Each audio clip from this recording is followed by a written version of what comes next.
On behalf of the Center of Muslim Experience in the United States and the Religious Studies Unit in the School of Historical, Philosophical, and Religious Studies, I want to welcome you to this forum and discussion today that we're having. We're very fortunate to have Dr. Ken Chitwood with us, and I will introduce him in a moment.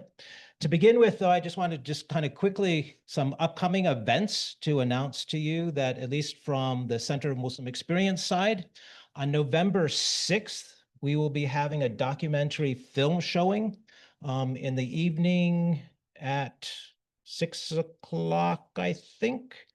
And it's actually a documentary about an Afghan soldier who fought for the Union Army during the Civil War and the challenges that were faced of whether he should be in the, I guess you call it now, the Black Regiment versus the White Regiments, and the whole question of race and immigration and religion that came to play in his sort of identity or how it was imposed upon him.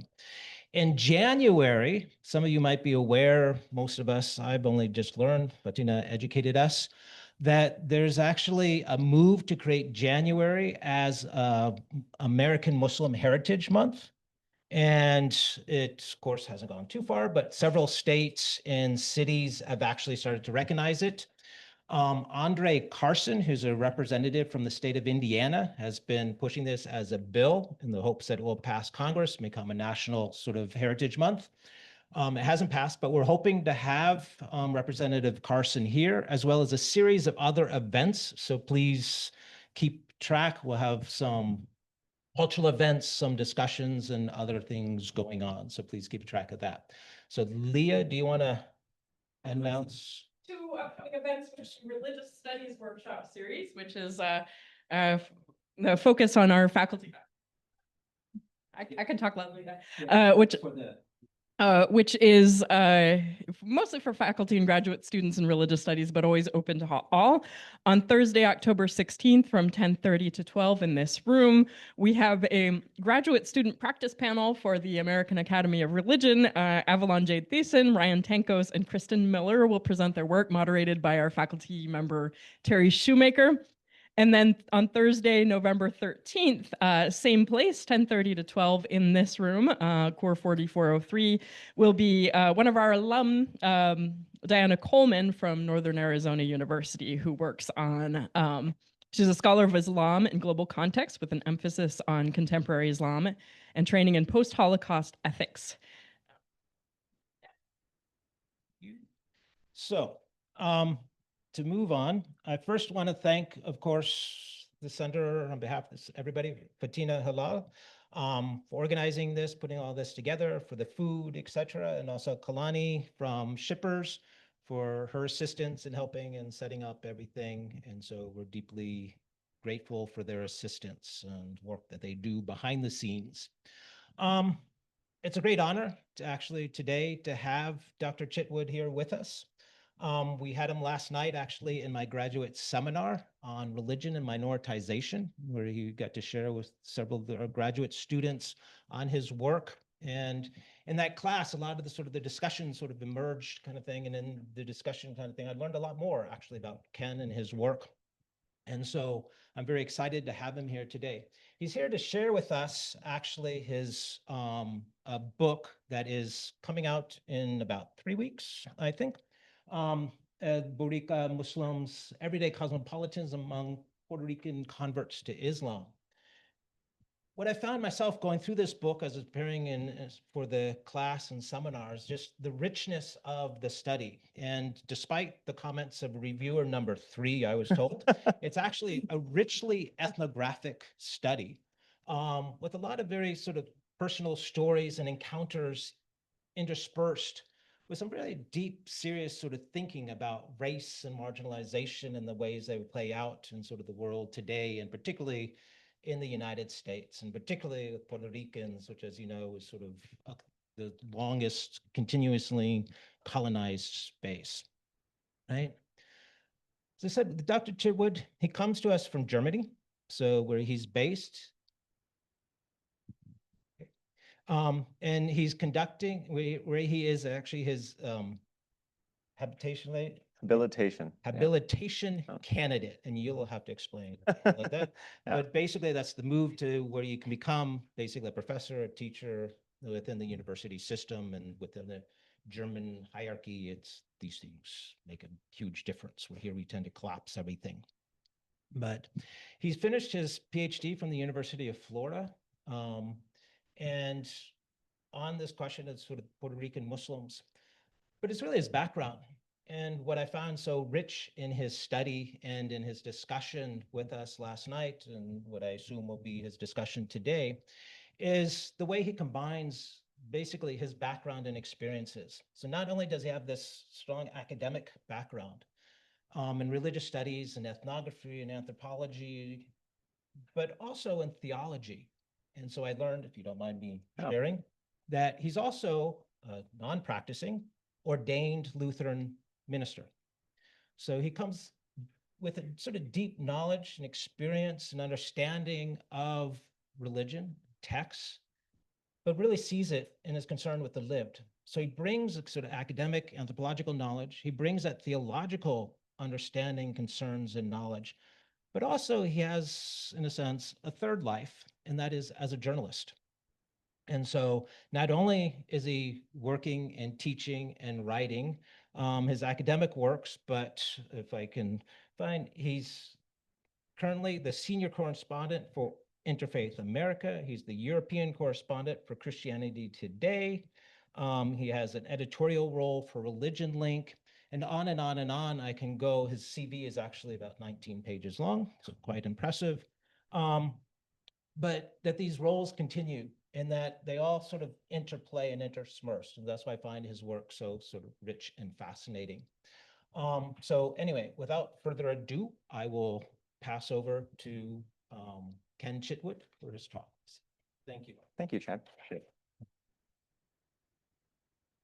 Yeah, happy to talk about all those different hats as we go into the Q&A session as well, particularly as it's relevant to, yeah. I just want to add for the format, I forgot to explain Oh yeah, this. go ahead. Sorry. Please. Ken's going to give his talk about half an hour or so, and then we will go into, we actually go into a panel discussion. So, and I will introduce the panel afterwards, and then we'll come to the open question and answer period, any questions that you have as well. Yeah. So. No problem at all. Guten Appetit. Buen provecho. I hope you're enjoying your meal. Feel free to get seconds at any time during the talk. You won't offend me at all. I hope you enjoy the food that's out there. But I want to take you to Union City, New Jersey. So feel free to close your eyes if you'd like. Take yourself there if you've been there before. Walking down Bergen Line Avenue, crossing 31st Street in Union City, New Jersey, I steal a glance to my left. From that vantage point, I can just make out Midtown Manhattan's gleaming mass through the morning mist. During the latter half of the 20th century, a range of Latinx groups moved to the Union City area: Cubans, Puerto Ricans, Mexicans, and Colombians, in search of economic opportunity and stability. Today, numerous towns in northern Hudson and southeast Bergen counties, areas sometimes referred to as Havana on the Hudson, are up to 90% Latinx. Here, just west of the Lincoln Tunnel and with a view to Midtown, the Americas come together with remnants left from previous European, Middle Eastern, and Asian migrations. The palpable Latinx presence is most visible along Bergen Line Avenue, where flags from the US, Puerto Rico, Mexico, and the Dominican Republic hang proudly in storefronts, and many privately operated hail and ride minibuses traveling to points in Jersey City and Manhattan fly by. Signage and language are often bilingual. The North Hudson Islamic Education Center, home to a large number of Latinx Muslims, lies directly off Bergen Line Avenue. And since 2004, they have hosted the annual National Latino Muslim Day, and they're ramping up for their 21st National Latino Muslim Day later in October. Journalist, activist, and self-described proud Puerto Rican Muslima, Wendy Diaz, says the NHIEC acts as a significant node and centrifugal hub in the broader Latinx Muslim landscape, elaborating that NHIEC is the home to one of the largest Latino Muslim communities in the nation, has been catering to their growing needs by providing simultaneous Friday sermon Spanish interpretations, their annual Latino Muslim Day for the past 2 decades, and continuous educational programs, especially geared towards Spanish speakers, and new Muslims of Hispanic heritage. Outside of Ramadan, the NHIAC also hosts potlucks in which converts and lifelong Muslims alike share dishes from their family's heritage, many of them Puerto Rican. Lebron is one such Puerto Rican Muslim. On a muggy, don't want to skip past him too quick. On a muggy late May afternoon, I met up with Lebron down the road at Noches de Colombia, a restaurant serving pan-Latin American fare. And as the restaurant's windows dripped with humidity, we discussed his recent comments on The Dean Show, a popular YouTube program. Responding to disparaging comments toward Muslims tweeted by then Miss Puerto Rico Destiny Velez, Lebron said Ms. Velez would be welcomed by the Muslim community, but she needed to show more Boricua pride and needed a history lesson as well. If she's a true Puerto Rican, true to the Puerto Rican pride, and proud of her culture, proud of where she came from, he said, then I would ask her to go back and read about how Puerto Rico came about being the country that it is now after being colonized.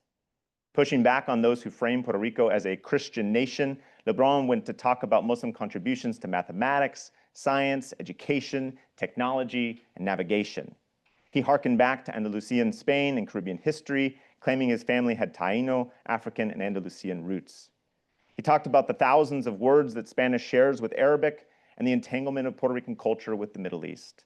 Referencing the popular music culture of Puerto Rico, Lebron claimed that La Bamba even has Muslim roots. Looking at the camera, he challenged Miss Puerto Rico to see how our people are connected to Islam, especially in our Boricua culture. As we finished our breakfast and continued our conversation, Lebron told me about his personal journey to Islam in the 1990s as well. He said he meandered his way through various gangs before finding his way to a meeting of the Universal Zulu Nation, an international hip-hop awareness group formed and formerly headed by artist and speaker Africa Bambaataa. As part of their mission to inspire solidarity and what they called ghetto transformation, many members of the Nation of Islam and the Five Percenters, a breakoff group from the NOI, joined the meetings in the 1980s and 1990s. And through contacts in the Zulu Nation, Lebron talked with Five Percenters and members of an all Latinx and particularly Puerto Rican community in El Barrio called Alianza Islamica. Lebron took the Shahada in 1998, and by 2001 was studying in Medina, Saudi Arabia. Reflecting on his story and that of other Puerto Rican Muslims like him, Lebron said, "You could call Puerto Rican Muslims the original gangsters of Latino Islam. Literally, we started in gangs, and then we started the Latinx Muslim community." In his poem, AmeRícan, Tato Laviere richly portrays the positives and protestations of biculturalism, bilingualism, and the broader borderlands experience of Neo-Ricans like Lebron and other Puerto Ricans living in the continental US.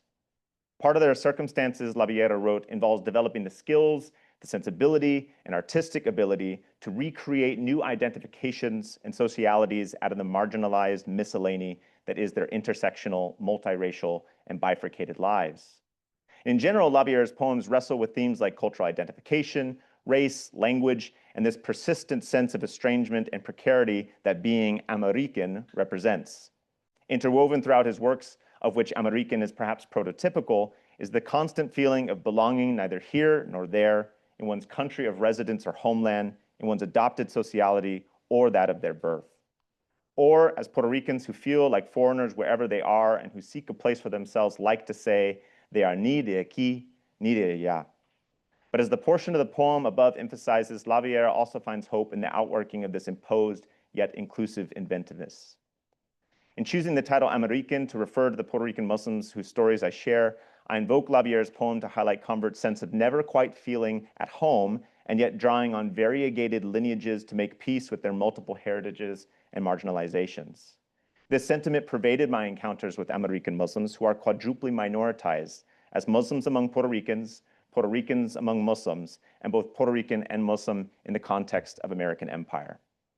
In other words, my book tells the story of how Puerto Rican converts to Islam navigate diversity and difference and transform their minoritizations into new identifications that reshape understandings of what it means to be Puerto Rican, what it means to be Muslim, and what it means to be AmeRícan all at the same time.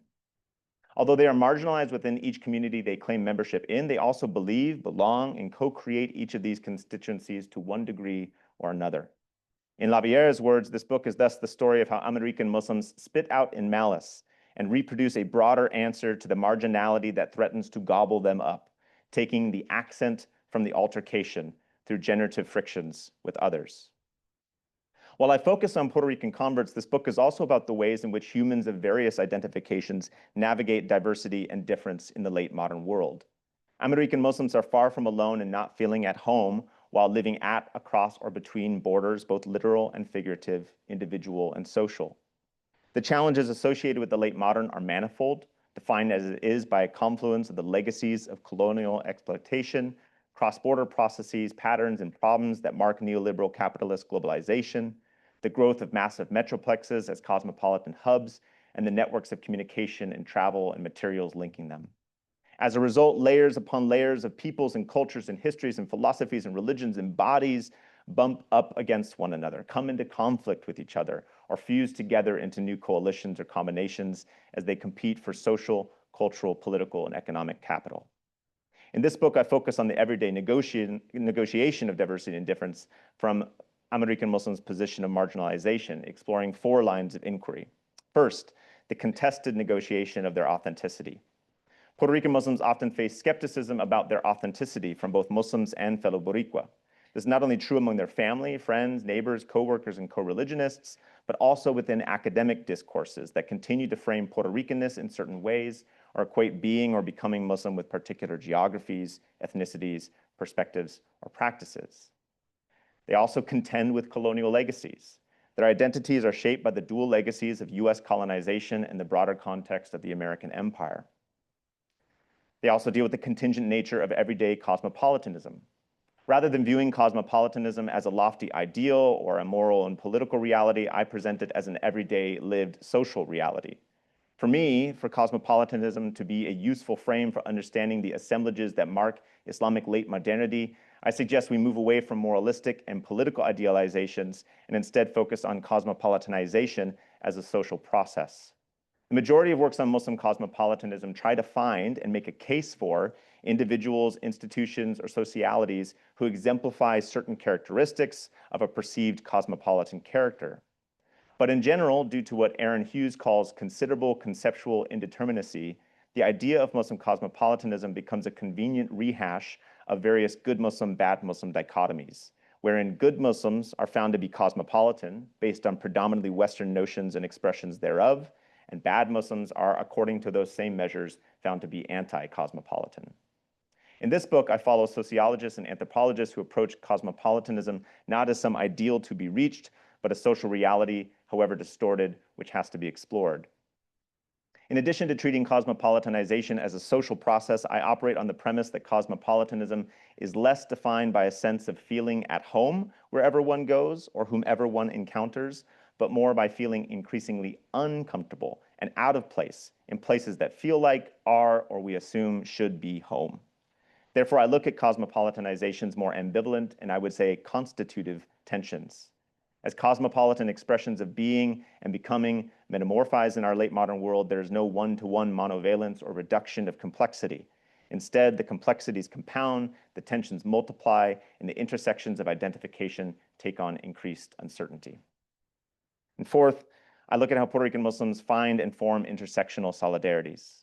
Examining the intersectionality of precarity in AmeRícan Muslim lives helps further elucidate the complex cartography of coloniality, cosmopolitanism, and subalterity in the late modern world as well, allowing me to tease out the concrete ways that the generative frictions produced by colonialism and neocolonialism in AmeRícan Muslim lives are then, in Laviera's words, spit out in malice, remixed and otherwise reused to create solidarity.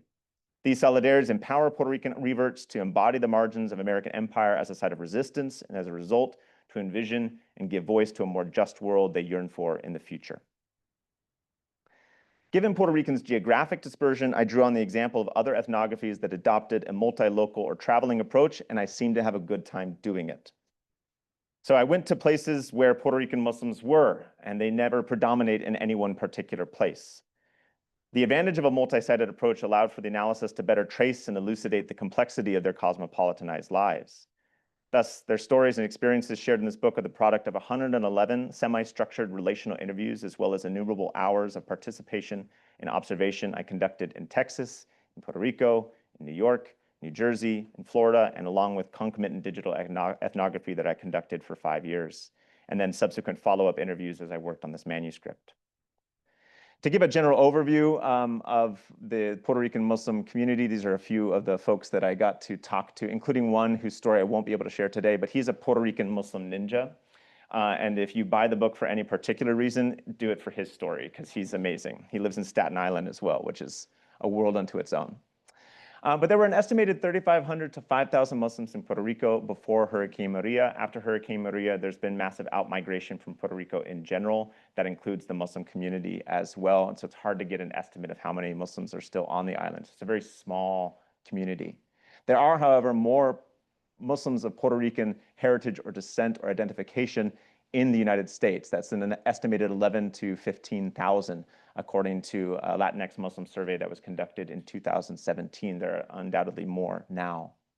And when we think about the historical lineages that Puerto Rican Muslims pull on, and which is the subject of an entire chapter in my book, Caraballo Resto talks about these different coyunturas or junctures of their history during the Spanish colonial period, the transatlantic trade in enslaved persons that followed soon after, 19th and 20th century immigration predominantly by Palestinian Muslims who make up around 90% of the population on the island of Puerto Rico, and then transnational dawah and local conversion through Black Muslim movements in New York, New Jersey, Asian Arab missionary contact, marriage, and lots of other pathways that Puerto Ricans take to convert to Islam. Today, with the time I have left, I'd like to share a few brief vignettes that help flesh out those four aspects of AmeRícan Muslims' everyday cosmopolitanism that I described earlier. First, as Muslims among Puerto Ricans. Puerto Rican Muslims are often treated as foreigners in a society where they feel at home, but where Islam is viewed as anachronistic at best and antagonistic at worst. The embodiment and performativity of Islam becomes a particularly poignant point of contestation for Puerto Rican Muslim converts, who are constantly answering and reformulating their responses to their everyday context and relationships. This is true on the island as well as in the diaspora. Jennifer Matarena Taylor's film, New Muslim Cool, tells the story of Puerto Rican rapper Hamza Perez and his conversion to Islam against the backdrop of the post-9/11 world, government surveillance, prison, drugs, and street life in the urban centers of Pennsylvania. It also shows Perez's family and depicts their reactions and continued wrestling with his new religious identity. His aunt reflected that it was a shock when Perez converted because we're Catholic, you know? It was we would get into our little confrontations, arguments. His mother talked about raising Perez in a Catholic school, his name being Jason and not Hamza, and the process of his conversion being very confusing for her. At the same time, she's happy that he no longer drinks, smokes, or is involved with gangs. In the end, she admitted, "My family don't understand what Muslims is." Perez's story is far from the only one that involves misunderstanding, confrontation, and struggle within the family. Indeed, the place where the process of simultaneous ostracism and reconstituted identification takes place most frequently and with the most intensity within the intimate networks of family and friends. Almost every Puerto Rican Muslim I talked to had a struggle within their families when they converted.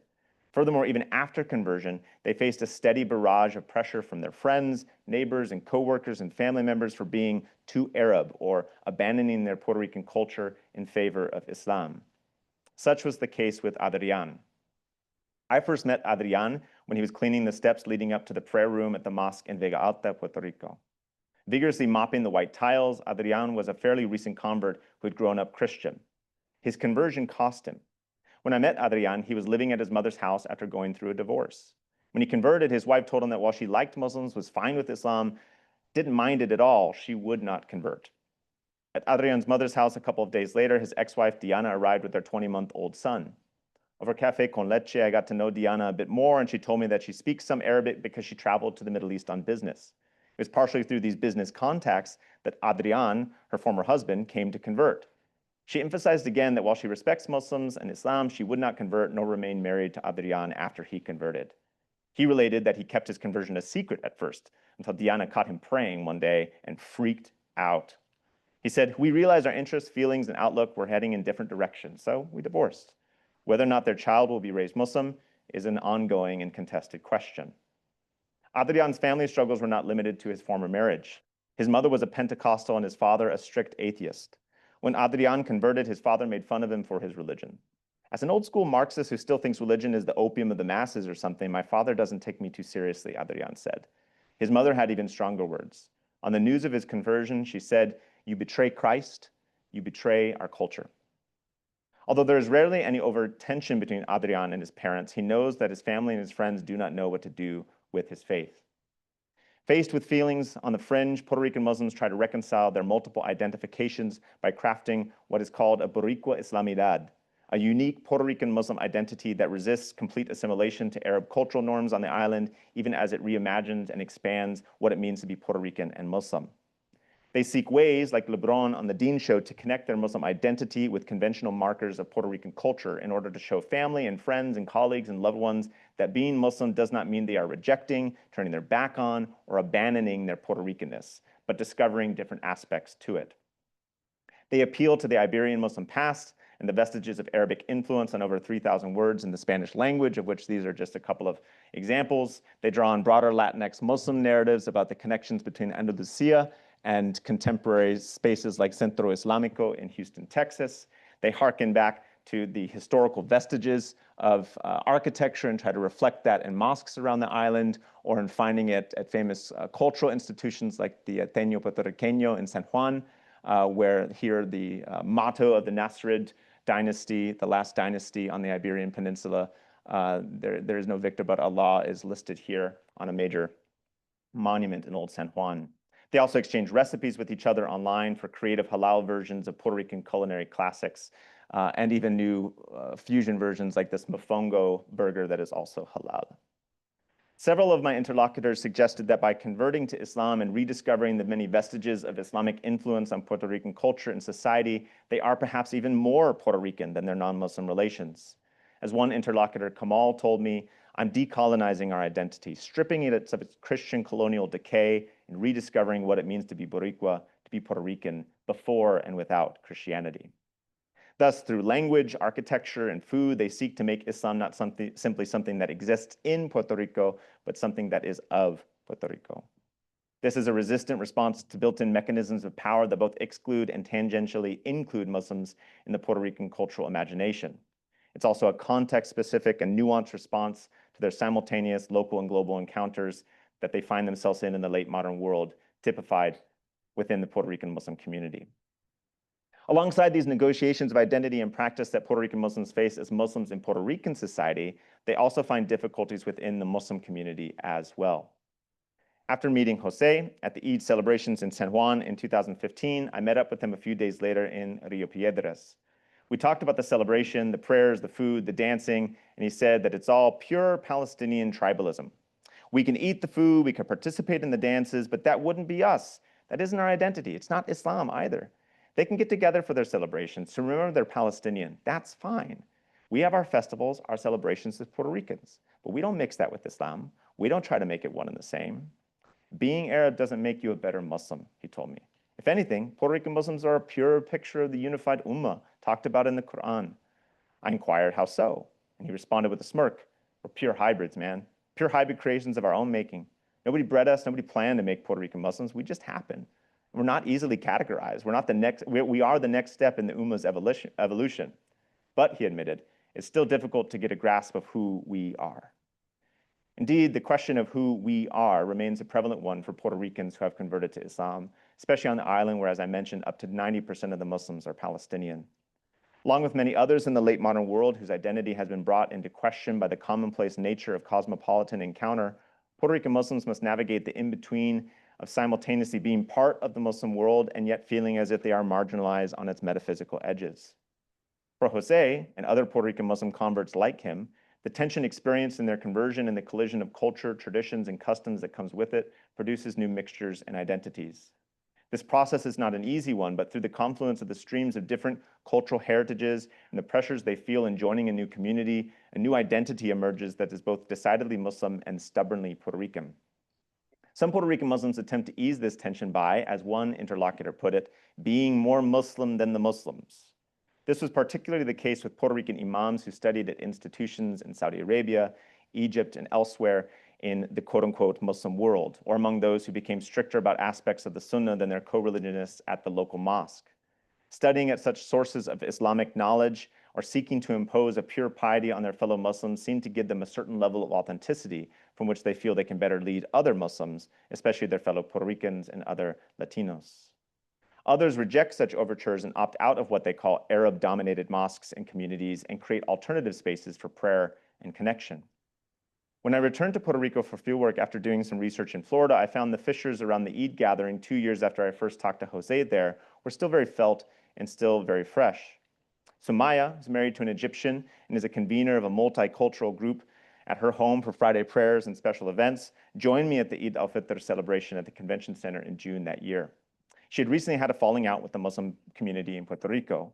Although she used to be seen as a leader for her efforts alongside a local imam doing dawah with Puerto Ricans, she was now widely suspect for her outspoken positions on LGBTQI+ issues and participation in mass same-sex wedding ceremonies in San Juan. She came to the Eid celebrations, but was wary of her co-religionists at the same time. Pulling me aside, she commented, "We get together every year for this ritual, this celebration, and people gather from all over Puerto Rico, but the thing is, this isn't real community. It's community without community. I'd rather be on my own or with my own than interact with them, the wider Arab Muslim community in Puerto Rico." As Palestinian music began to play in the background and several men began to dance their way to the stage, Sumaya pointed out to me that there are not many Puerto Ricans here this year. She looked around the room of 500 and counts out 20 or so. I asked if that's just a reflection of the small number of converts, and she retorted, "No, it's a reflection of how they do not feel part of this group." Highlighting such fractures of difference between Muslims, as Andrew Bush refers to them, I'm not attempting to recreate some Arab, non-Arab, or immigrant indigenous dichotomy. Instead, the stories shared here illustrate that a cosmopolitan frame helps us see these communities' experience as a dynamic, overlapping, and entangled relationship of generative frictions, rather than as distinct or delimited communities or phenomena. A significant aspect of what shapes Puerto Rican Muslim identity is their relationships with non-Puerto Rican Muslims. On the one hand, there's much they glean from these relationships, much that they wholeheartedly accept and adapt with relative ease into their own quotidian contexts. On the other hand, because of their marginalization in local mosques, group events, and in community leadership, Puerto Rican Muslims their identity is also shaped by their rejection of and resistance to Arab culture, identity, and their co-religionists. It's in this dynamic tension between acceptance and rejection, adaptation and resistance, that a distinct Puerto Rico Islamidad emerges. It is also where distinct solidarities can materialize as well. And that's my last aspect, is to look at being Puerto Rican and Muslim in the context of American empire. Just before I arrived for fieldwork in Puerto Rico in 2017, students began a university-wide strike at the University of Puerto Rico, disputing actions proposed by the US's Puerto Rico Oversight, Management, and Economic Stability Act, or PROMESA, and its Financial Oversight and Management Board, known colloquially as La Junta. To enforce the shutdown of the UPI system, students barricaded the gallito and emblazoned main gates of the campus with delivery pallets, desks, and chairs from the classrooms. If one was following along with the social media hashtags that brought attention to the event, one might have caught a glimpse of the aforementioned Adrian, laying out his prayer mat for evening prayer. Adrian is a staunch supporter of Puerto Rican independence and was active and politically engaged as a street artist in San Juan. You can see one of his pieces here. Known on campus for his striking political paintings, Adrian said he was the only Muslim he knew of at the UPI protests. When people would ask him about his faith and politics, he pointed to this mural on the wall on one of the campus's main parking lots depicting female freedom fighters, one Palestinian, one Chechen, along with flowers, skulls, and a gun sight trained on Carlos M. Garcia, a prominent member of La Junta. Adrian's experience and the convergence of his faith and resistance politics helps bring into focus some of the contours of the political and ethical self-fashioning of AmeRícan Muslims in light of their double marginalization as both Muslim and Puerto Rican in the context of American empire. The story of Puerto Rico has never sat comfortably aside more celebratory narratives of US history, nor has the story of global Islam. Instead, the plotline of Muslims and Puerto Ricans across the 19th, 20th, and 21st centuries unfolds in the shadow and under the influence of American empire. Thus, the two communities share a story of perseverance, resistance, and resilience in the face of a struggle to reconcile histories of colonization and cultural racism with a strong sense of minoritized identification. At the same time, the two are shaped by their own respective socio-political contours, seminal events, and emphases.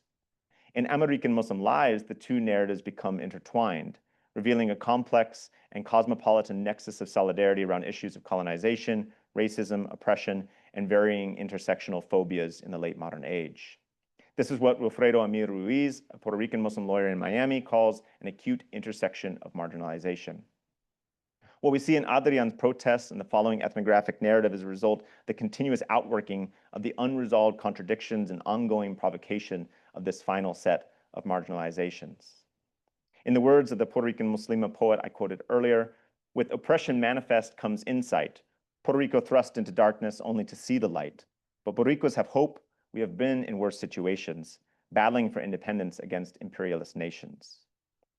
While there were multiple instances where the intersectionality of race, religion, and power came together during my work with Puerto Rican Muslims, from the aftermath of Hurricane Maria to the UPI protests or the reaction to the Pulse nightclub shooting in Orlando, Florida, I want to take this opportunity to share about the ways in which Puerto Ricans' dual minoritization as Muslim and Puerto Rican in the context of American empire has created what Sarah Awartani calls novel solidarities between Puerto Ricans concerned with their political situation and the so-called Palestinian problem. I focus here on two instances when engagement with the question of Palestine led to the creation of new coalitions and partnerships of resistance. Ramon Ocasio, one of the founders of Alianza Islámica, the first Latino-specific Muslim community formerly founded in 1987, said that tired of second-class citizenship, racism, and poverty, as well as with the United States' continuing colonial domination of Puerto Rico, their community resisted various forms of marginalization through their activities and activism in El Barrio in New York City in the 1980s and 90s. Ocasio said that their marginalization as an underclass in American cities was part of a broader struggle against neocolonialism and racism. They shared their struggle with other civil rights groups in the US and with other groups in Latin America, Sub-Saharan Africa, and the Middle East. In particular, they saw the connections between occupied Palestine and occupied Vieques, a Puerto Rican island used for US military testing and bombing practice, and their joint struggle against the military might and racist superstructures of the Western powers. Influenced by other Islamic groups such as Bani Sakr and the 5% Nation, but wanting to do something singular for their people, Ocasio, John or Yaya Figueroa, and Freddy Ibrahim Gonzalez founded Alianza Islámica to improve their community and its way of life. Ocasio said, "We began the difficult journey of being a Puerto Rican Muslim in a world that had trouble accepting that, both inside the mosques and outside."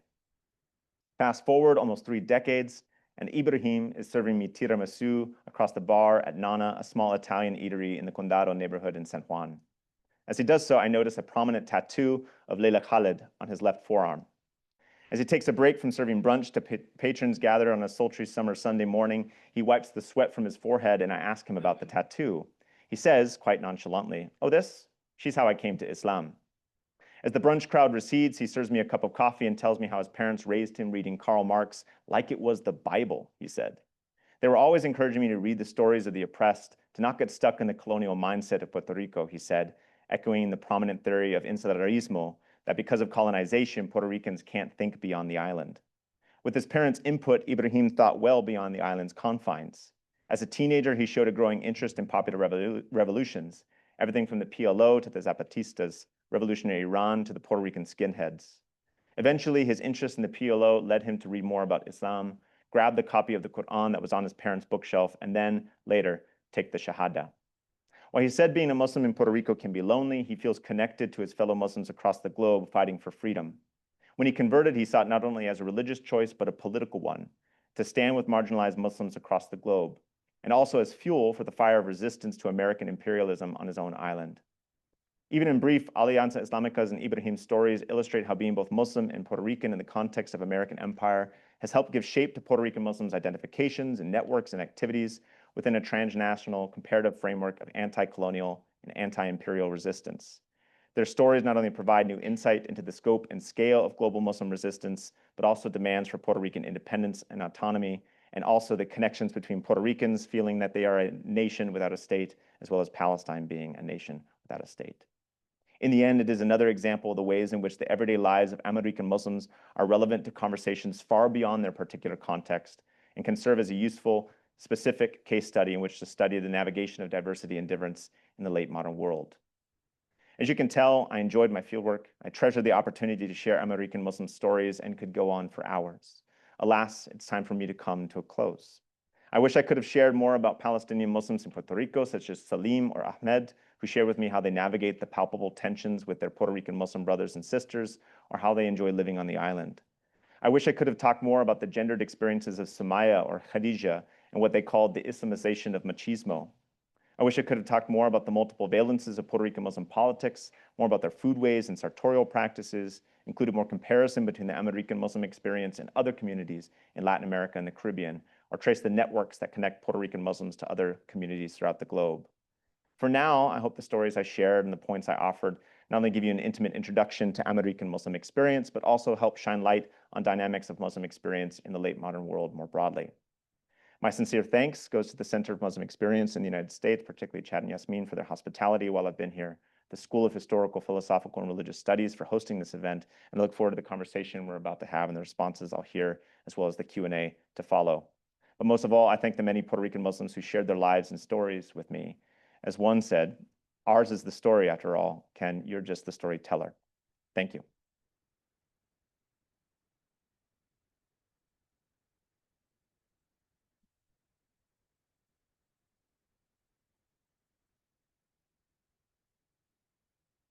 Thank you very much, Ken. As I said, we'll just have a brief sort of panel discussion. We're very honored actually to have today with us Dr. Andrea Shaheen Espinoza from the School of Social Transformation in the Herberger Institute, the School of Music, Dance, and Theater. I think I've got that right. But her own work actually quite interestingly sort of is involved and engaged with questioning how migration, nostalgia, grief impact notions of tradition and performance practices of the Syrian diasporic communities, both in the United States and in Latin America. So she brings with her some very sort of interesting own background and perspective on some of these sort of connected issues. Do you want to start us off? Sure. Thank you. Well, thank you so much for such a wonderful presentation and for sharing your wonderful work with us. I've thoroughly enjoyed learning more about it these last couple weeks. I guess my first question, I have a few questions for you, but my first one, I'm wondering if you came across any particular popular mediums that were mentioned or that floated maybe to the top of the testimonies of your interlocutors as they cited reasons for reverting to Islam. That was something that I encountered when I was studying notions of musical tradition in both Mexico and Argentina, and the novela O Clon, the very popular novella, came up numerous times about sort of sparking a curiosity in Islam. And so I was wondering if you encountered anything similar. Yeah, thank you for that question and for referencing O Clon and telenovelas, which have a role in Puerto Rico as well. Not that they cited those particular pop culture references in their conversion pathways, but some definitely referenced it like media representations of Islam, sparking some type of curiosity. One convert in particular talked about in 1996, relevant to the bombings at the Olympics in Atlanta. And all the speculation that immediately turned towards Muslims. And he said, why would they immediately assume Muslims are about that or doing this? And then that turned into a conversation with one of the Muslim neighbors that he had, and then eventually led to his shahada as well. Some people also do reference, interestingly enough, not media that has to do with Islam explicitly, but they look at groups like Calle 13, which is a very political reggaeton, but also hip hop group out of Puerto Rico. And again, this kind of idea of resistance politics, out of which created connections with resistance organizations among Muslim minorities or groups across the globe. And so again, that kind of political milieu that Puerto Ricans have as a colony of the United States and resistance to that experience pervades popular culture in Puerto Rico. And whether or not it's Islamic or references Islam, Calle 13 does a few times, but not too strongly. That definitely put them on a track towards conversion. But I didn't hear any explicit reference to popular media as such, even though it kind of wove its way through here and there in the conversations. Interesting. Just to follow up, I'm just kind of curious, post-conversion, how do you find, in a sense, their relationship and connection to this musical tradition or other expressive arts and cultures, and particularly this ways in which, as you're saying, art becomes this mode of resistance, finding themselves at the margins of American empire? Does that change with conversion? And what is the relationship to music, to pop music, as Muslims and or hip hop or other ways in which they express themselves? Yeah, I think that there might be a more ready acceptance of turning to music or using music to express aspects of their like Boricua Muslim pride as well. They also critique aspects of Puerto Rican popular culture. One of the interesting things that came up was the Fiesta of St. James in Luis Aldea, which is east of San Juan. And this is one of the most popular or popularly framed festivals in Puerto Rico. It's on so many different tourism posters. People are encouraged to go to it. And it's kind of showcased as an example of Black Puerto Rican pride. And essentially, the festival features these caballeros, or these gentlemen, these knights on horses, chasing these vejigantes or these diablitos, these little devils. It's a recreation of the idea that St. James, the brother of Jesus, miraculously appeared to chase out the Moors when the Spanish Catholics were looking to complete the Reconquista, the reconquest of the Iberian Peninsula. And this was brought over to Puerto Rico as part of the colonization process. And this is repeated in various places across Latin America. But the vejigantes, who are originally Moors, people have kind of forgotten that. And now they take pride of place. They're the center of all the posters. They're part of this Black Puerto Rican identity. And the caballeros are less important almost in the festival and in the popular representations of it. But after conversion, to come back to your question, you were wondering where was Ken going? After conversion, Puerto Rican Muslims look on this where you have, 3 statues of St. James that are paraded through the streets, one for men, one for women, and one for children. And each one of them has a St. James on a white horse riding over, and he's very clearly white, and he's riding over and trampling and stabbing turbaned brown men with beards. And so where before they were Muslim, they didn't think much of this. After they were Muslim, they started to critique it, even as they recognized people in Luis Aldea aren't, doing this as any type of Islamophobic representation. But they see it as a way that, again, Muslim stories as part of Puerto Rican history are marginalized, pushed aside, or generally trampled over, as they are with these statues. And the one for the children is particularly striking, because if you've ever seen a Precious Moments Bible, where you have these like large angelic eyes and soft blushed cheeks, the St. James is like that, and so are the turbaned Muslim men down below, which kind of interesting juxtaposition with the violence of it. But that's just one example of how that changes after conversion. Just curious, this question of racialization, right, comes up over and over again, and becomes a major way in which, obviously, not only is it imposed upon, but it's also a mode of resistance, of affirmation of not just the marginalization, but in some sense, in the creation of sort of pride and other ways in which it becomes a resistance to then the imposition. So race gets, in a sense, reconfigured within these processes of resistance. So when you're talking, you had mentioned, and sort of in passing, but Nation of Islam, which to me, in many ways is a very American movement. It's not, if you want to understand Nation of Islam, you don't look at Islam, you actually look at racism in the United States.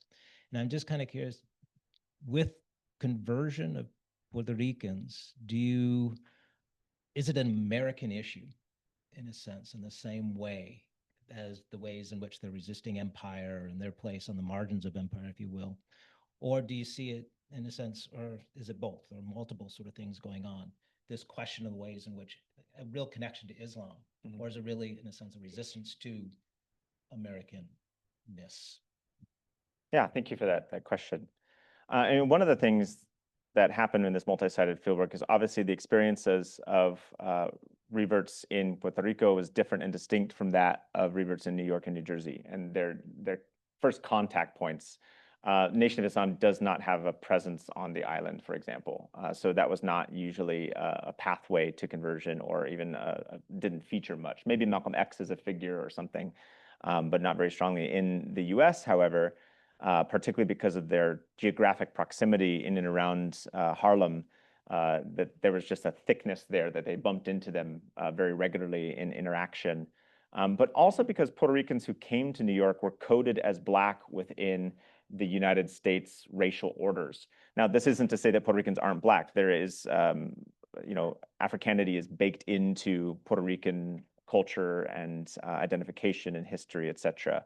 It's often denied on the island, however. So when Puerto Ricans come to New York or New Jersey, there can be a surprise to find out they're called Black because they never thought of themselves that way.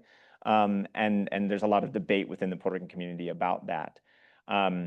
So within their experience, I would say it's very American. It's a very American issue because when they come to the United States, they become something else in terms of the racialization and the structures that exist in the United States. And then associating with members of the race they now find themselves in is one of the ways they convert to Islam and are able to then resist that racialization. It's the same in Puerto Rico, even though it takes on different contours, insofar as, again, resistance to American empire is often a pathway to how people convert. Or even if it's not a main motivating factor, afterwards they find a rich resource across global Islamic tradition and discourse to resist American empire and to add to their repertoire thereof. But I want to add one more thing on that. Puerto Rico is hard to place. And that also came up in like publishing this book. It was like, okay, is this like it's published in a series on Latin America? And some people are like, oh yeah, Puerto Rico, Latin America, of course. It could have easily been in a Caribbean series. It could have easily been on a global Muslim series. It could have been in a lot of different places. It could be on America. It could be on the United States. It could be on colonies. And I had to navigate that as an author, whatever. But Puerto Ricans have to navigate that constantly, right? Are you part of Latin America or are you part of the United States? Are you part of the Latinx United States or are you actually part of the Hispanophone Caribbean? And Puerto Ricans would be like, yeah. And so it is an American story, but that's also why I take AmeRícan and Tato Laviere's poem to refer to the converts that I focus on, because that kind of breaks up this American experience to show its connections to various other orders and geographies. Yeah.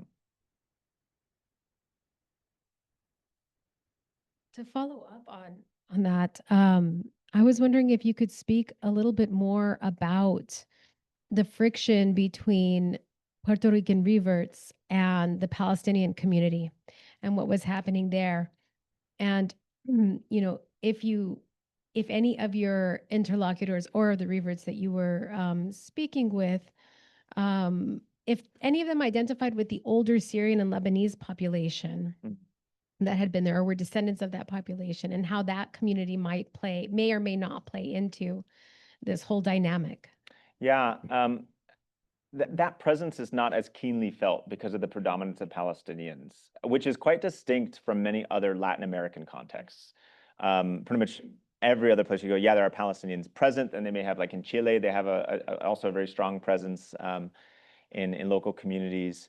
But like, I mean, if you're in Argentina or you're in Mexico or you're in El Salvador or wherever, the Syro-Lebanese presence is thick. It's different in Puerto Rico because it's the Palestinian presence that is very evident. And when you walk into the different mosques and the different communities, it becomes evident very quickly in terms of decor, food, dress, language, all of that. And also who started these mosques. From what I could gather, and there weren't records that I accessed for every single mosque, but anecdotally at least, every single mosque on the island that was built from within the Palestinian community there. So they also control the resources of the local religious community and often also many other resources. One of my interlocutors proudly told me I was the first guy to bring IHOP to the island, and that was a point of pride for him. But for Puerto Ricans who see fast food colonization as part of American empire, he was also an agent of empire in doing that. But he also employed recent converts. And so they're constantly having to deal with how Palestinians predominate. Now, as I talk about this almost makes Palestinians into villains, given the emphasis I put on Puerto Rican reverts and their experiences with them. But in one of my chapters, I really try, and it's the messiest chapter in my book. All my chapters are messy in a way, but that chapter is the messiest because it is a very messy lived reality for these people. And Palestinians feel ostracized in Puerto Rico. Puerto Ricans feel ostracized by Palestinians on the island. And so it's a difficult struggle, and they're all trying to figure it out together. But they don't reference Syro-Lebanese history as much, not that I encountered. And they don't refer to other communities beyond Puerto Rico all that much either. Their experience is quite insular, and it's connected either back to other nodes within the Palestinian diaspora or with other Puerto Rican Muslims, other Latinx Muslims in the United States, less so to Latin America or other places in the Caribbean. We'll open up in just a minute, but I want to push one issue is the main theme, cosmopolitanism. Yeah. Right. And this is something I myself, just little reference, sort of engaged with a few years ago. I found cosmopolitanism, sort of Muslim cosmopolitanism, actually quite refreshing. But at that time, I was deeply engaged in discussions around the idea of global citizenship, which I just had serious problems with. And sort of, thus I found in cosmopolitanism a way of critiquing this idea of both citizenship and the ways in which the global was being sort of imagined at that time. This is pre-COVID, in a period where people sort of rethinking their connections and relationships and things that have, of course, since shifted again. But cosmopolitanism came out as, and again, multiple ways in which it's understood and approached and how we understood it. And so I take to heart your idea of this kind of lived social processes of it, not these imposed categories in which we sort of fit with. But at the same time, I found that while it's not necessarily unique to Muslims, there was something inherently Islamic, if you will, or Muslimness about the ways in which a sort of cosmopolitan mindset, imaginaire took root. And in some ways, it was their own imagining of their relationship. In some ways, the Ummah loomed large. And again, these are very normative, abstract ideas, this global community of Muslims out there somewhere. And again, the day-to-day reality is something completely different. And so that tension, but there's an aspiration. And so I'm just kind of curious of, in your experience, and particularly amongst the reverts and the Puerto Ricans in that place there, that aspiration to something other. And so, and I forget, you had one quote I found, that we are the pure hybrid, right? I forget who said it, but, and that's the true Muslim Ummah. The next phase of this Ummah is it's constantly sort of changing. Now I'm just kind of curious, what is that aspiration? And what is that hybridness that actually comes out of that may be actually rooted in Islam or Islamic sort of perspective? Yeah. Thank you for that question. I think in the lives of Puerto Rican reverts, the Ummah is a very important ideal, and it's operational in their lives for a couple of reasons. One, it's very significant to them because it helps them break beyond what they may feel is an insular position as Puerto Ricans, feeling isolated, marginalized on the island or within the diaspora. Being part of this global community helps them feel more connected, more grounded. They draw on various forms of resistance within that community. And so the Ummah operates at a very personal level and a very strong level within their lives.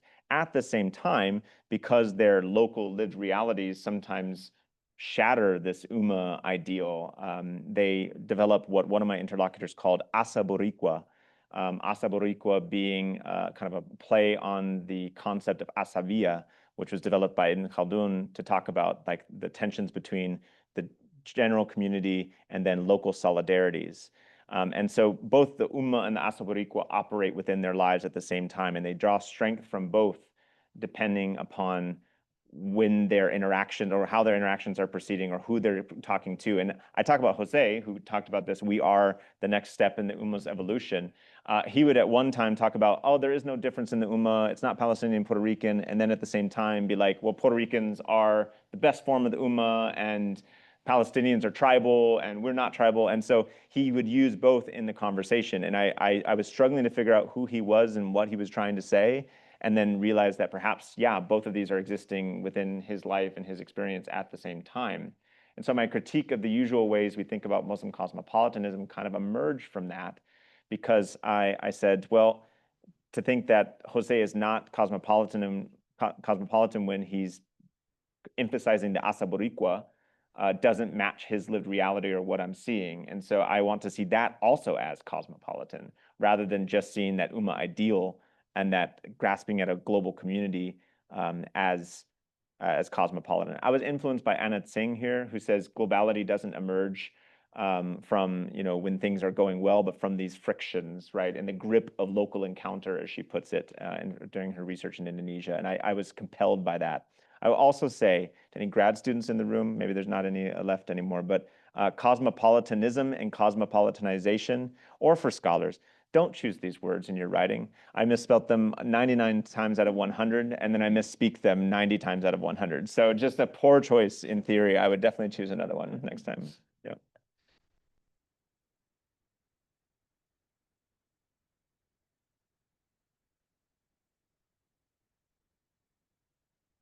Just one last question, then just follow up. Yep. Do you think it has any utility anymore, from an academic perspective, cosmopolitanism? I think the critique that I join in with, rather than, it's not my original critique, others have pointed this out, but when we make Muslim cosmopolitanism solely into a moral or political ideal, again, I write in the book that I aspire to that, perhaps not as a Muslim, but this moral political ideal of cosmopolitanism is something that I am committed to and find appealing.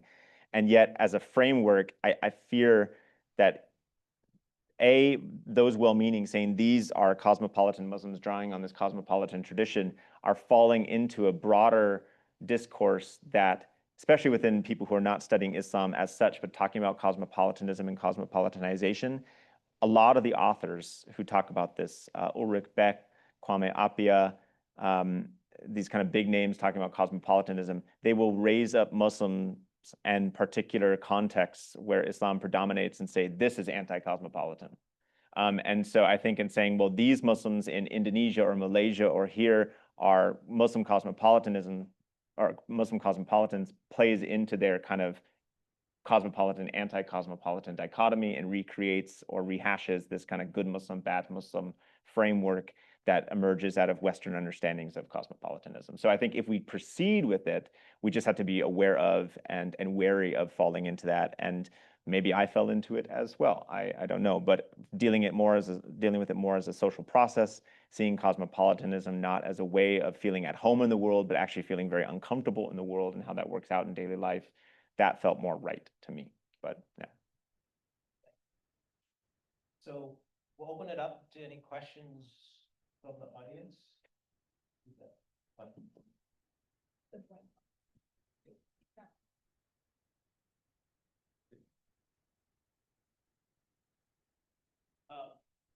Eugene? So I'd like you to, thank you so much for your talk. I'd like you to just comment on, so in your title, you have Puerto Rican converts to Islam, but you've been speaking about reverts. Yeah. So could you explain why you didn't use revert and what the difference is? Yeah, thank you for the question, and thank you for being here as well. Yes, so I use the word interchangeably in the book because when I was having conversations with reverts or converts, they would also use them, not interchangeably, but some would say they're converts, some would say they're reverts. I remember one particular conversation where a guy said he was a convert, and I asked him about this because I was wondering why people use different terms at different times. And he said, man, that revert stuff, he's like, that's pure Puerto Rican bullshit. And I was like, well, what do you mean by that? You know, the annoying kid on the playground being like, well, but why? But why? And then he was like, oh, well, because they're trying to like recover this Andalusian history, and that's why they're saying they're reverting back to their original past. And other people found that very empowering, very strengthening, part of this Boricua Islamidad, but he critiqued it. And I found others who also felt like, no, I don't call myself a revert. I'm a convert. It's fine. Revert also has meaning within Islamic parlance as well, as a reversion to your original state of creation, right? And so, but different people disagreed about it. And I knew if I used convert, 50% of the people that I talked to would be like, oh, he's using the wrong word. If I used revert, 50% of the people would be like, ah, he's using the wrong word. And so I went with convert, probably because on the cover, it speaks to people more broadly and more widely rather than revert. But I use it in kind of mixed in throughout the book, trying to match it to what, if I'm telling a particular person's story, what term they used. The other linguistic aspect of it that if you're a Spanish expert is that Boricua, there's an accent on the I. This is an error. This is wrong. I do it intentionally, because the original title of this book was AmeRícan Muslims. You might have picked up on that in my talk. but Google doesn't recognize AmeRícan. So my publishers told me that I can't have that because it would just be American Muslims according to Google. Thank you, Google, for ruining everything.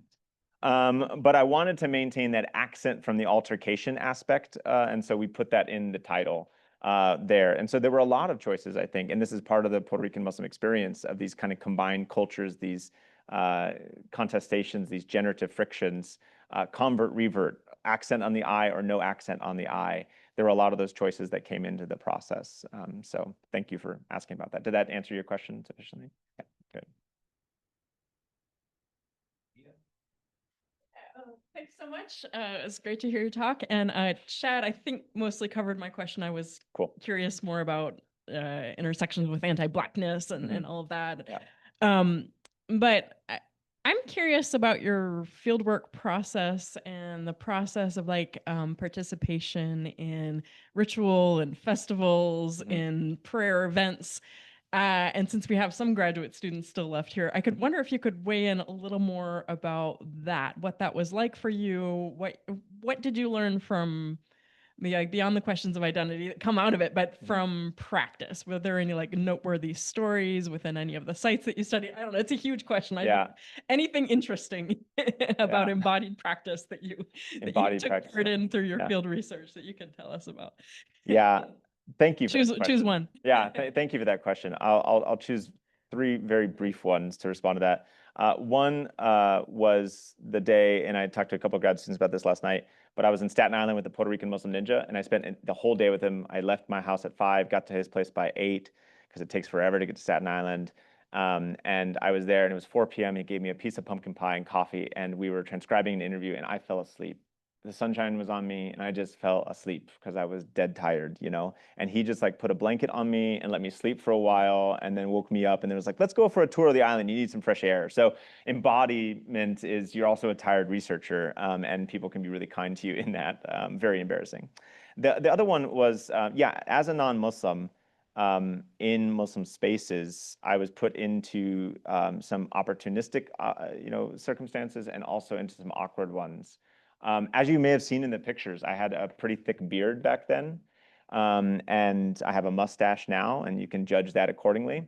But back when I had the beard, I would code as Muslim when I walked into the space. I would perform wudu out of respect and entering into their spaces, but then most people would assume I was Muslim. And I would sit down, particularly for Jummah, and everyone would just assume I am a Muslim. I would often also be reading a Quran, trying to work on my Quranic Arabic in the time leading up to it.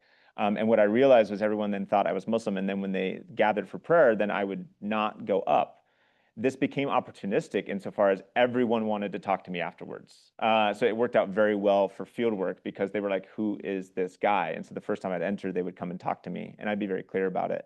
And I tried to be extremely clear that I was not Muslim to everybody that I talked to, and I've had the opportunity to explain that and change the way I went into mosques after that as well, because I was aware of, I'm coding as a member of the community.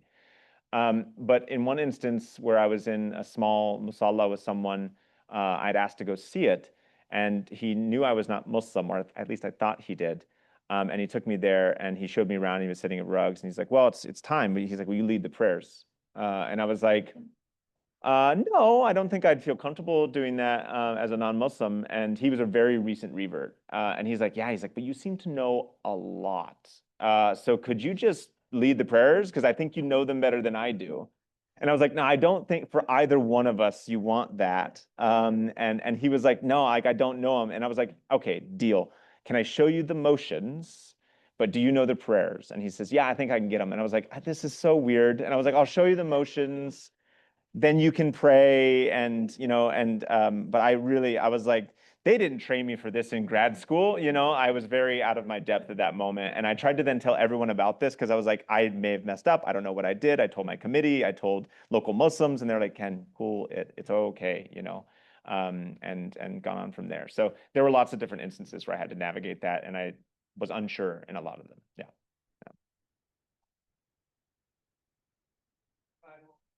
Amen. Yeah. Yeah. Fantastic. Yeah. Other questions?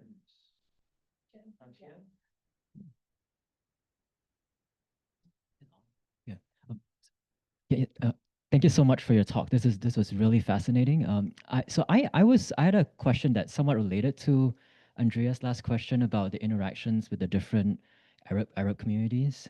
Because I was quite intrigued when you talked about this resistance towards Arabization. Because I'm from Malaysia, so that kind of reminds me of a lot of discourses, especially within the past 10 years or so. There's a lot of talk about de-Arabization and stuff like that. And a lot of the target is usually on, stuff that's coming out from the Gulf, especially Saudi Arabia. And you have a lot of local imams who go to Saudi Arabia and come back, and the perception is that they promote a certain kind of Islam that's opposed to local Malay Islam. So I'm just wondering, with the kind of Puerto Rican Muslims that you encountered, is this kind of resistance towards Arabization more kind of internationally directed, or is it kind of locally directed, say against Palestinian Muslims, for instance? Yeah.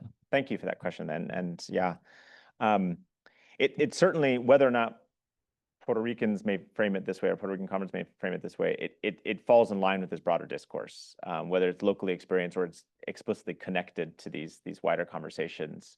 I would say on the island, it's more about that local experience. Again, it's hard to understate, as we were talking about, the predominance of Palestinians there and how much that shapes and orders Puerto Rican converts' experience of Islam and the community of Muslims around it.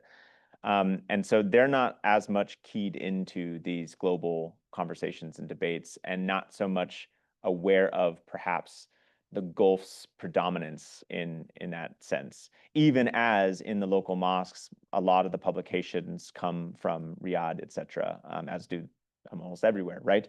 In the United States, however, they're very much a part of this conversation and very much talking about the predominance of the Gulf. And even though, again, like most of the Puerto Rican imams that are out there were trained in Saudi Arabia, right? They still are critiquing it. And that was one thing I noticed a lot, is that like a Puerto Rican Muslim would be critiquing the Arabization of Islam and how there's no tribes within the Ummah, et cetera.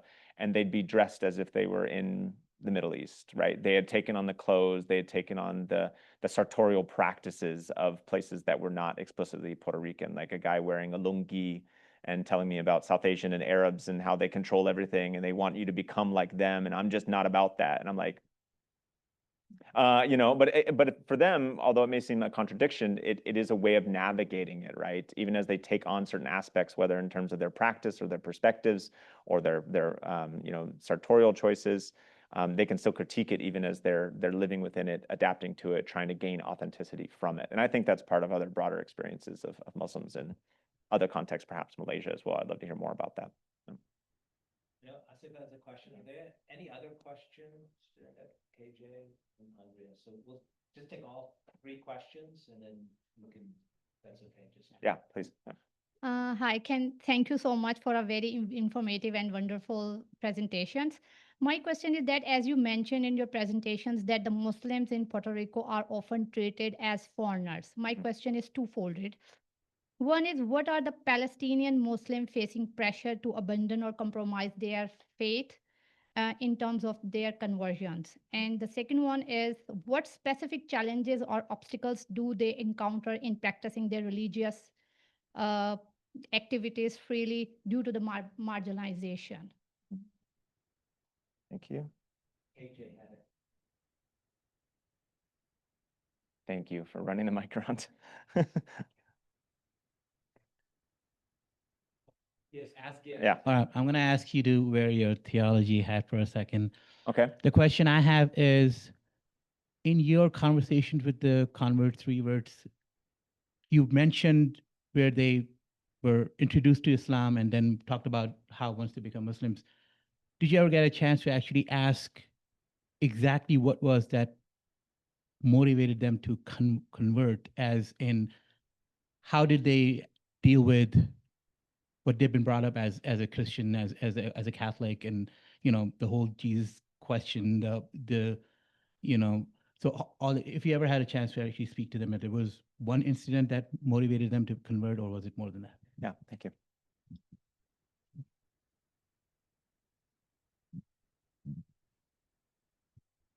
Well, I was just wondering if you could speak a little bit about how maybe the dynamic between the Palestinian community and the converts reverts if it has or hasn't changed given the events of the past 2 years.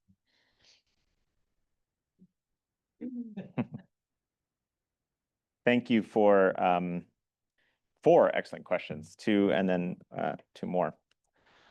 First, in terms of Palestinians and their pressure to abandon their faith in the context of Puerto Rico, one of the things that Palestinians often said to me is they found it easier economically, socially, and religiously to be in Puerto Rico than some of their Palestinian family members, like in Detroit or in New York or other places in the United States. And so they felt they were freer to be themselves in Puerto Rico than in other places, and got a better economic foothold because they did say they experience a form of ostracization, but not explicit forms of U.S. racism that they may experience elsewhere. There's questions of where they're from, who they are, etc. But especially, I mean, like I tell the story of this guy Salim, who is like a pillar of his community in this mountain town Hayuya. Everyone knows Salim is the name of the section. And while there may be very, real and potent experiences of marginalization or racism that he and others experienced there, I didn't hear about them. I didn't sense them. I didn't encounter them. They may very well exist.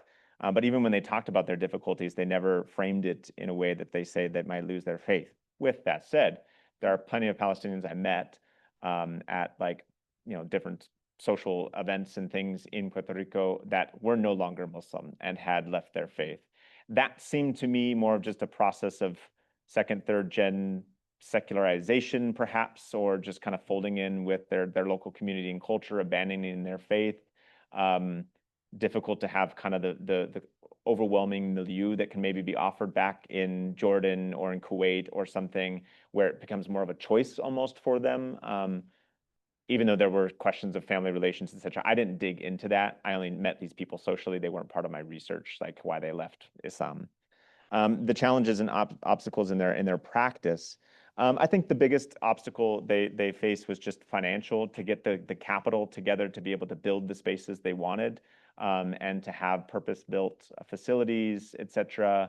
And organizing for halal food, etc., is complicated because of the colonial relationship between the United States and Puerto Rico. So if you're importing goods, it has to go to a US port before it goes to a Puerto Rican port. That means more taxes, more value added to it. And so they often bring in goods from Palestine, from Jordan. I have this one section where it's the souk in a trunk, this guy calls it, because he's got all these stuff that he's brought with him and he sells it at the back of his truck.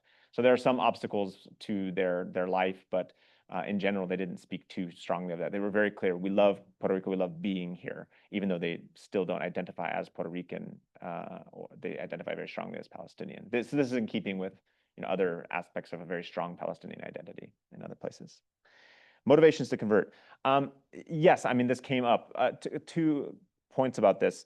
Conversion testimonies, for me at least, are not to be trusted, is what I always kind of operated on, because when I heard them, they were, interpreted and retold through the prism of trying to fit into this community, to say the right thing about how they came to the faith, etc. So I knew that I needed to critique them and place them within their social context, as much as I also just heard them as real stories of why they converted.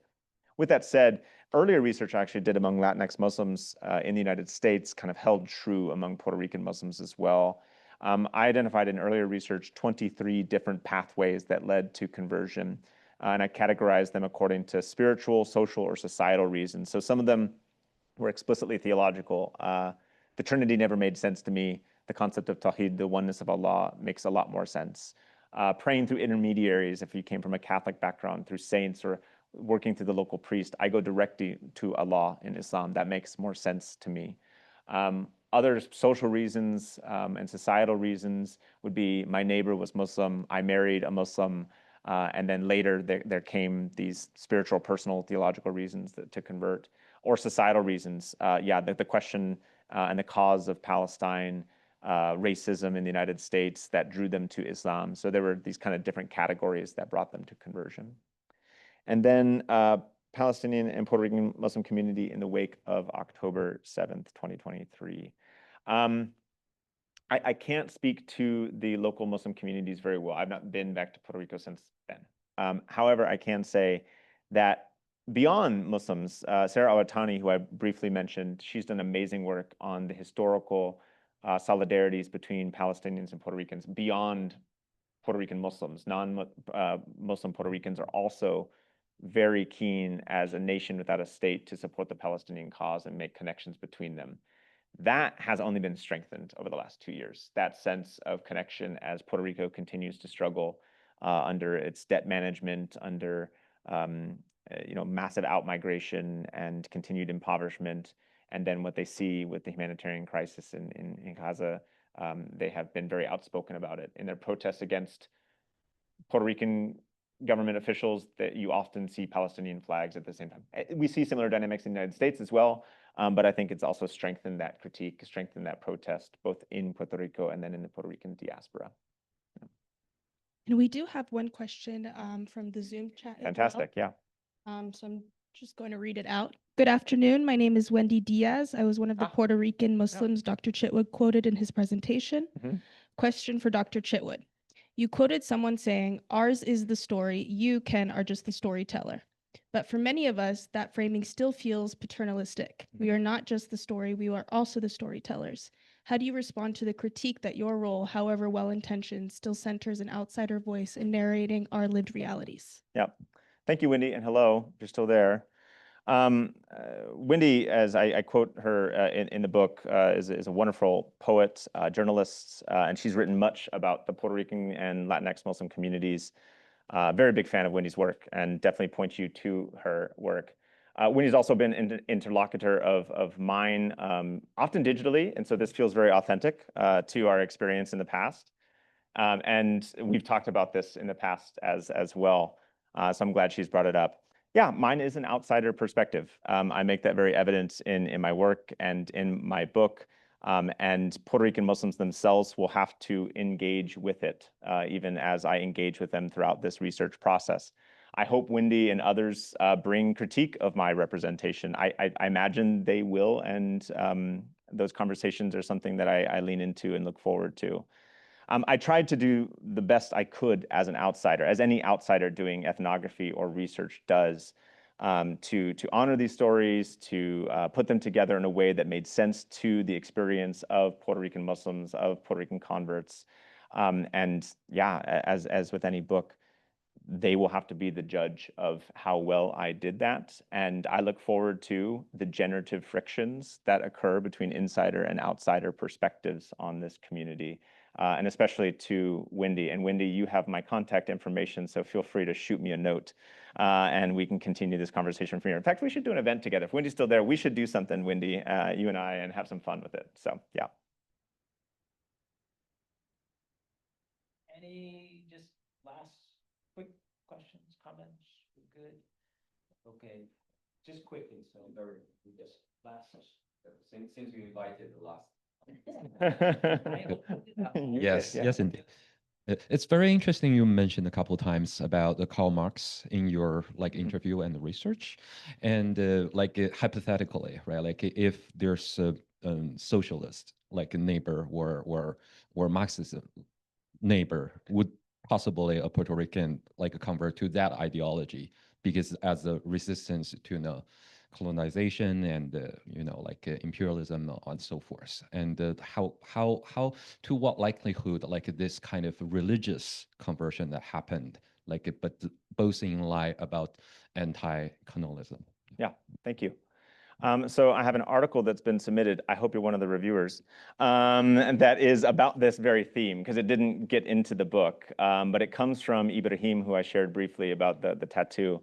And he talks about how as a kid, he grew up with the Communist Manifesto in one hand, and then, or as a teenager, the Communist Manifesto in one hand and the Quran in another.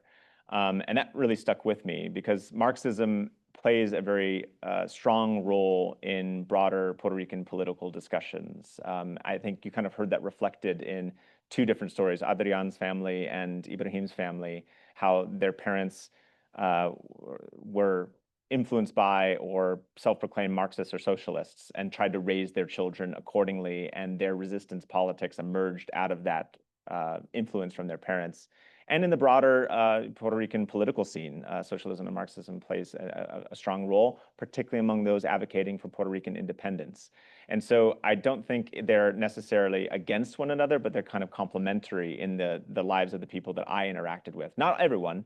There are plenty who also say, you know, Islam is not Marxism, Islam is not communism, and they draw a strong line between them. But there are others who draw on both at the same time, or also more Marxist interpretations of Islam that emerge perhaps out of Iran or elsewhere. They find that in their own journey, and they give voice to that as they're trying to combine them in their experience in their lives. And so I've got an article hopefully coming out about that, but would love to talk more too, perhaps. Thank you again. And I just want to apologize to both Andrea and Ken. I'm horrible at introductions, obviously. I didn't take a cue from Carolina, who gave us a great introduction last week to 2 weeks ago to Ken. But I should have read my notes more carefully. But just quickly, Andrea, besides her academic work, is also the director of the Southwest Asian and North African Music Ensemble. And so I strongly encourage you to follow them and participate in their events.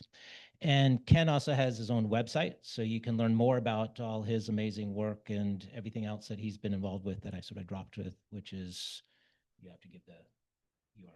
Oh, the URL is myname.com. That's gross, but that's what it is, kenchitwood.com. Yeah. Okay. Yeah. So join me again to thank Ken for this wonderful talk. It's a testament everybody stayed here throughout and to the end. And there's a ton of food, so please help yourselves to seconds and thirds or wherever you're at. And yeah, we will. Most definitely. There'll be plenty there. Okay. Thank you, Ken. Thank you. Thank you all.